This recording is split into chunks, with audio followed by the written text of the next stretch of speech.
something that Steve handed me. What was the score? Someone tell me. 4-2? Meanwhile, 116-94, your final from the Bay Area. Klay Thompson, 10 of 24. Steph had the 9 threes. We showed you those. And as Tim Legler illustrated, he had some wide open looks, did Steph and Klay. And Klay joins us now. Thanks a lot for sitting down with us, man. We always enjoy catching up. And I mentioned that Tim Legler illustrated that you guys got some clean airspace, man. And after that Houston series where every foot, every inch was contested, how different did tonight feel? It felt more back to normal as far as the motion on offense, ability to come off pin downs, ball screens, and see some daylight. Big adjustment from last series with their big fellas, you know, switching everything, making us put it on the floor and do our work within the three-point line. So it felt good to get up 9 threes and a high volume for me and Steph.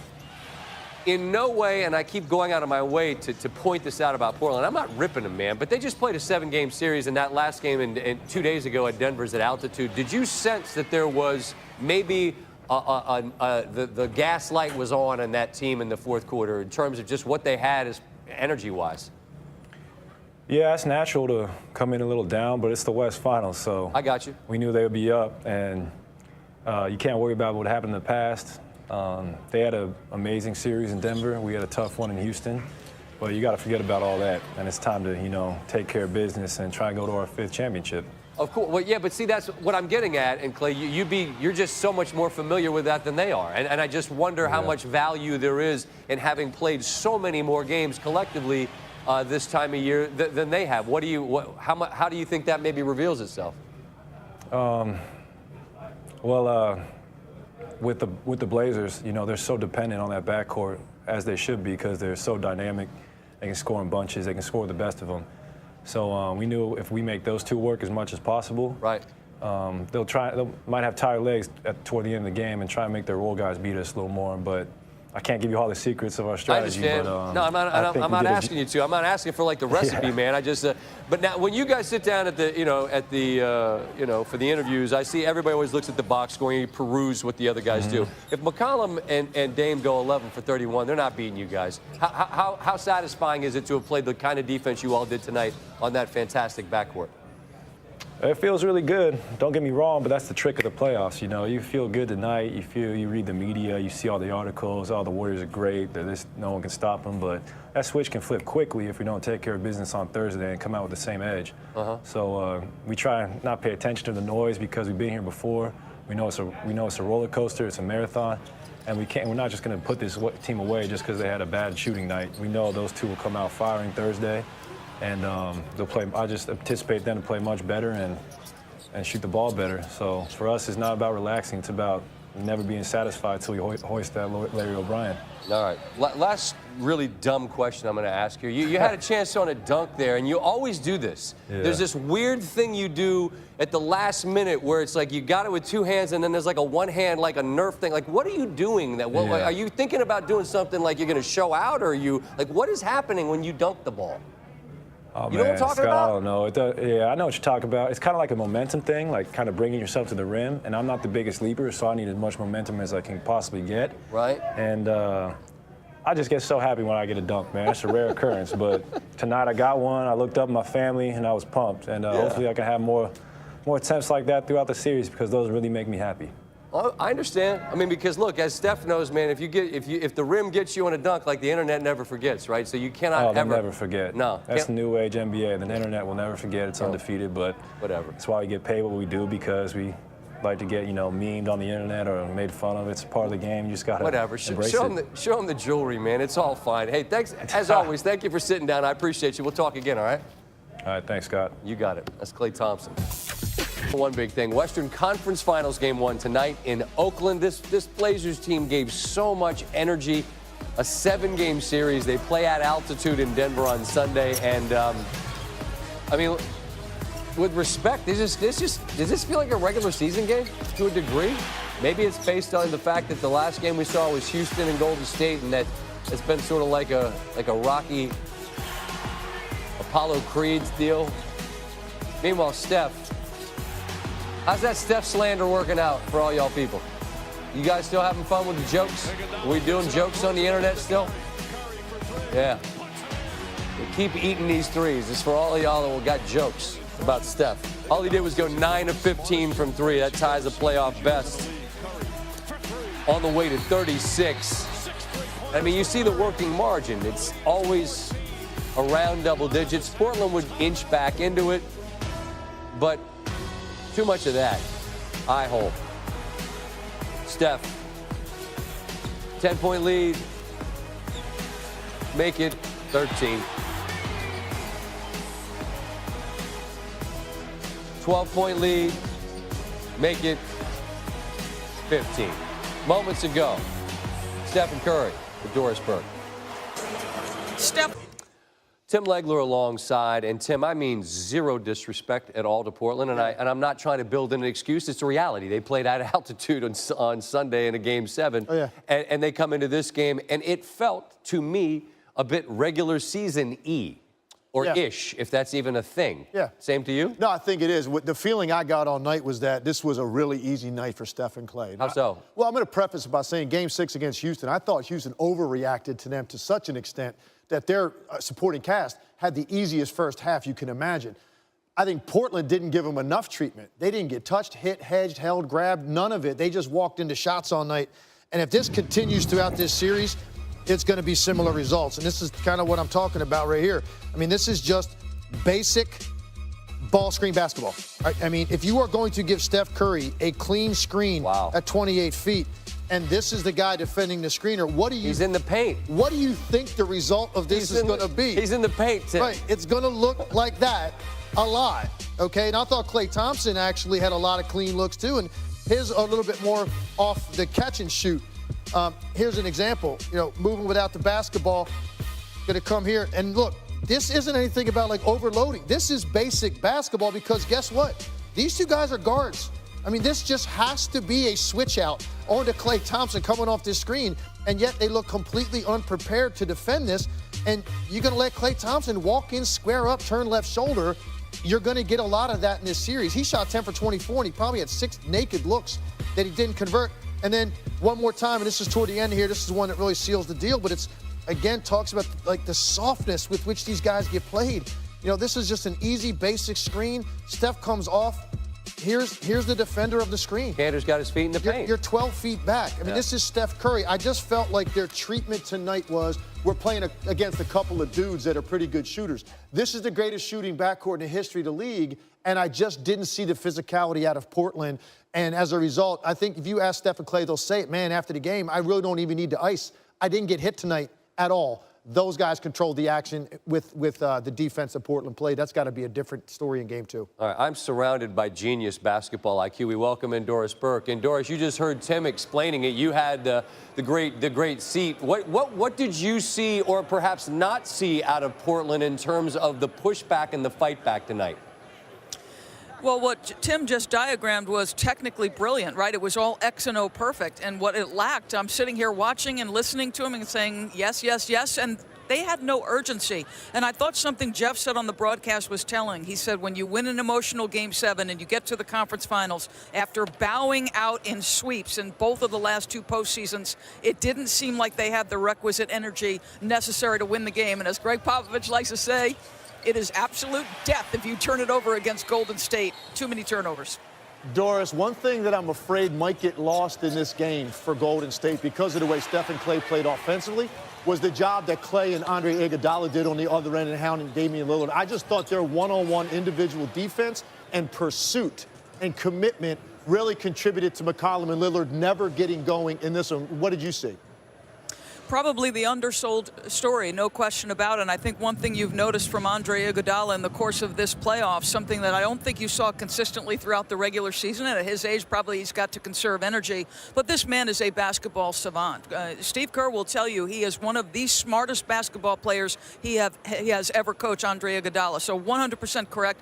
And Klay, I said it to Steph, we get caught up in the sweet shooting nature of his game, but boy, big, strong, physical, long. Dialed into the details. These are 2 special defenders. And let's be honest, they went 6 deep off the bench. Steve said before the game, we're going to feel out a lot of things. This is a feel-out game on both sides. If this gets tighter, if they can win a game, Portland, does that shrink a little bit, but obviously all of the guys that are crucial to this run, they're going to have to play high minutes and they're going to have to guard like they did tonight. Doris, thank you very much. We appreciate it. We look forward to talking throughout this series. And as we say so long to Doris, speaking of basketball savants, we can now Jones that got his first bucket and a player out of Vanderbilt that got in there at the very end. And we'll just revisit the conversation that we had left about Portland. I mentioned the numbers, 11 of 31 from McCollum and Lillard. Obviously, that's not good enough. You got to make shots. And they will. Steve Kerr alluded to the rest. When they have a tape to look at, when they have some rest, how much will their attention be drawn to what they see and go, we've got to ramp up every level of our effort to have a chance? I mean, the stage being bigger and something they're just not as used to. Oh, yeah, and they're going to look at that and they're going to be embarrassed by how easy they made it for their top two guys. And there are adjustments to be made. Steve Kerr did make one good point. Enes Kanter is a guy that defensively is going to struggle being that far out on the floor in ball screens. It doesn't matter. You have to be out there to force Curry then to go around you also and make a decision with the basketball. Steph Curry is on a level where he's coming off that screen. If there's that kind of space, it's going to be a set result. There's going to be a certain percentage that's going to be shot, period. If Kanter's out, yeah, he'll get beat sometimes, but at least then you're in scramble mode trying to get back into the play and you make Steph do something else with the basketball. That's where they're going to be embarrassed because this was, to me, this was almost like a mid-season, regular season night, for the Golden State Warriors, and this is the conference finals, and it contrasts with what they just went through, which was a flat-out street fight. Houston talks to them, they hit them, they grab them, they do everything they can to mentally try to get into them and physically. And what a sigh of relief now to come in and you get this kind of freedom in Game 1 without Kevin Durant. Very interesting to watch tonight. And I'm with you. And you hesitate to frame it too much like regular season because I don't want it in any way to be dismissive no, we're not of a Portland team. But no, it's got to be tougher. I agree with that, and they will have a chance over time to get a little bit of time and get a little bit of rest. But obviously, it's got to be better than this because the home team didn't have a guy named Kevin Durant. Right, exactly. And at some point, they might have it, and then the hill gets steeper to climb. Tim, appreciate it. Yep. How easy was it? Well, the most made uncontested threes in a game in the last 5 seasons. This 7 in the conference finals here. That's a guy that you just, as Tim so perfectly illustrated, you give him wide open looks and he's going to punish you. Again, 9 threes ties a career high for Stephen Curry in the playoffs. They win comfortably and easily. Well, hello there. It is midnight Eastern, still not tired yet, still have the debilitating sniffles. Steve, help me. Keep going. Keep going, he says. I will until 1 a.m. Klay Thompson joins the show after a 26-point performance. Brian Windhorst in the Blazers locker room. Some good stuff anecdotally about the defense there, sort of whether it worked or didn't. Also, Barry Melrose standing by as the Bees are now a game away from the Stanley Cup final. As for Oakland, Dame Lillard showing respect to the Bay Area and the A's jersey walking into the building. Steph Curry off a 33-point half in his last game. They always say it's a make-miss league. Woo, woo, woo, outlet! Dame and CJ did a lot of missing in this game. 11 of 31 combined. Curry outlet Draymond. Bucket good. Early on, 1-point game. Steph probing the defense. Can't find fault with the defense there necessarily. That's just a great shooter making a shot. Curry with 8 points, 3 rebounds, 2 assists in the first quarter. Warriors lead by 4. Curry challenged defensively there, but makes the layup. This was what Tim Legler illustrated earlier. Mom and Dad got a son on each team. Well, I wear your one jersey, you wear the other. They were dropping off, and that allowed Steph to hit shots. That's a challenge shot, high degree of difficulty there. You see 52 points in the last 2 halves, most over 2 regulation halves in his postseason career, and he remained warm throughout. More Curry in the third. Yeah, Loon comes off the screen. Nobody there to challenge. You just can't let him shoot unless you want him to do that. Again, in the third. Yeah, Loon. Hand clap for Loon on the screen. No one's... Where's the double? He got mauled by Houston, who did such a great job bodying him defensively. Here, Dame cuts it to 6. You see, it wasn't a great night from a percentage standpoint, but it's a 6-point game heading to the fourth. Curry had 9 threes in the game. That ties a career high in the postseason, and Klay does his thing as well. He'd hit 3 threes. Splash Brothers doing what they do, combining for 62. Off the miss. Woo, woo, woo. Outlet. Klay with the punch, and it's an easy 22-point win in Game 1. Damian Lillard afterwards on what went wrong for Portland. Very poor execution, defensively on our part. Just having our bigs back that far, understanding, the team that we playing against, they're not going to shoot mid-range jumpers and try to attack the rim. If they see an opportunity to shoot a 3, they're going to take it, and they shoot it at a high clip. So we got to bring our guys up and run them off the line. And tonight we were, they were setting solid screens and they coming off, shooting practice shots. And, that's the last thing we need if we want to have any chance to, to beat this team. Houston had some success, trapping Steph and really getting out on him. Is this sustainable for you guys to keep dropping the big so far? Did they? I can't remember. When he had 33 in the second half, were they trapping then? Yes. They were, and he scored 33 in the second half. Yeah. Okay. Yeah, we'll look at that. You see the list of postseason scorers in the history of the league, and obviously these are going to be some of the all-time greats. And as you continue to climb the ranks, only greater. Steph now passes Bill Russell, and he is zeroing in on Ray Allen. He should get there this postseason. Brian Windhorst joins us now. You were telling me as we were waiting before we brought you on about that exchange there. So where is there a disconnect on the Portland side? Because Tim Legler showed that if you drop off, the defense isn't working. That Stotts felt like it did? It sounds like there's something going on there, because I talked to some Blazers in their locker room, and they were saying that in the fourth quarter they were sitting on the bench talking about it, where they can't stay that far back. They had to sit there and watch Steph and Klay hit three-pointers over the top of them.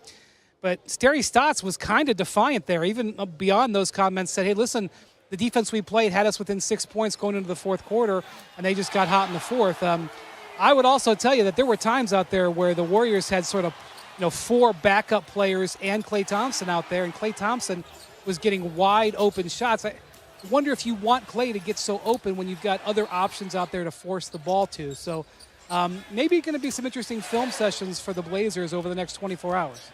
Stotts and his Blazer team, there's stand-up group. I can't see him saying, hey, we were dog-tired. Steve Kerr did make the point. Look, they hadn't not much turnaround time. They played a Game 7 at altitude, and it felt, Brian, to a degree, kind of like a regular season game as a result. Was that your sense watching Portland?